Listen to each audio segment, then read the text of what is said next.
नमस्कार, daily update देख रहे हैं आप। लखीमपुर खीरी जिले की तराई में मौजूद दुधवा टाइगर रिजर्व पर्यटकों के लिए 15 नवंबर मंगलवार से खोल दिया गया है, जिसको लेकर पर्यटकों में खास उत्साह देखने को मिला, क्योंकि अब वह खुले में विचरण करते हुए वन्य जीव के दीदार कर सकेंगे।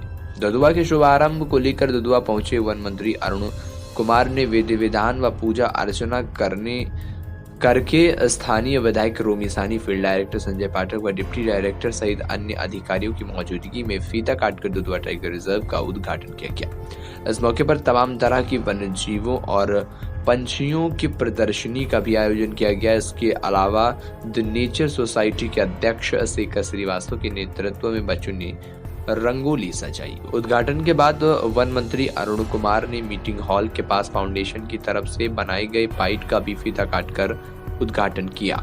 इस मौके पर दूर दूर से आए पर्यटकों ने तो दुधवा में सफारी का भी आनंद लिया। इसके अलावा अब सुविधा शुल्क में बढ़ोतरी को लेकर पर्यटकों में खासा रोष भी दिखाई दिया, जिससे कहीं न कहीं अब वन्य जीवों का दीदार करने को लेकर पर्यटकों को अपनी जेब ढीली करनी पड़ी।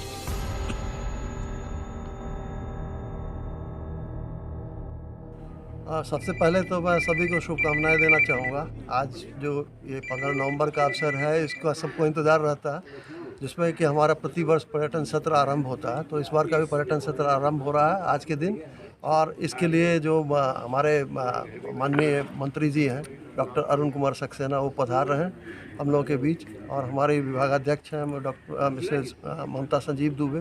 साथ ही कर्नाटक राज्य के दो वरिष्ठ अधिकारी जो वहाँ के हॉफ हैं, मिस्टर आर.के. सिंह और मिसेज मधु शर्मा, ये पधार रही हैं। तो ये बड़ा ही हम सभी के लिए जो है गौरव का क्षण है, बहुत ही खुशी का पल है। और आज से जो पर्यटक हैं वो जंगल में जाने का लुत्फ उठा सकेंगे। सर, पर्यटक जो इस बार दीदार करेंगे वन्य जीवों का, किस तरीके के वन्य जीव यहाँ हैं? आप सभी अवगत हैं, दुधवा अपने बाघों, हाथियों, स्वाम्प डियर्स, गैंडा और विभिन्न प्रकार के जो यहाँ की जैव विविधता है उसके लिए पूरी दुनिया में मशहूर है। सर, तो इस बार इसके दीदार करने का अवसर सबको मिलेगा। साथ ही जो मतलब वैरायटी ऑफ यहाँ पे पक्षी हैं उनको देखने का अवसर मिल सकेगा।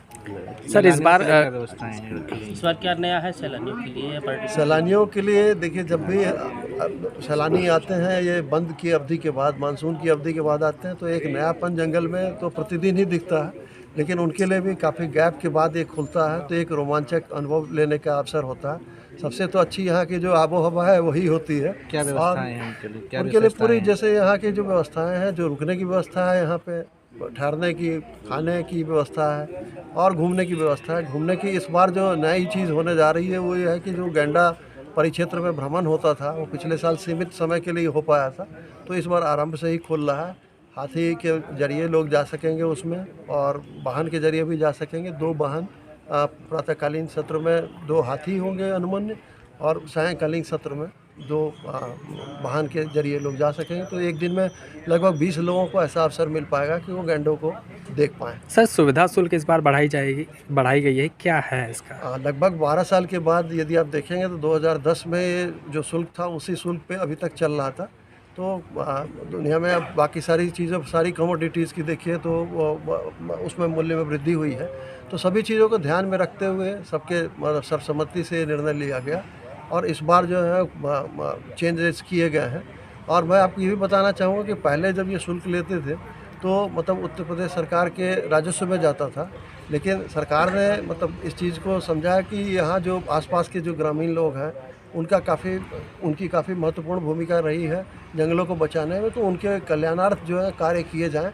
इसलिए आप जानते हैं कि जो इको विकास समितियाँ हैं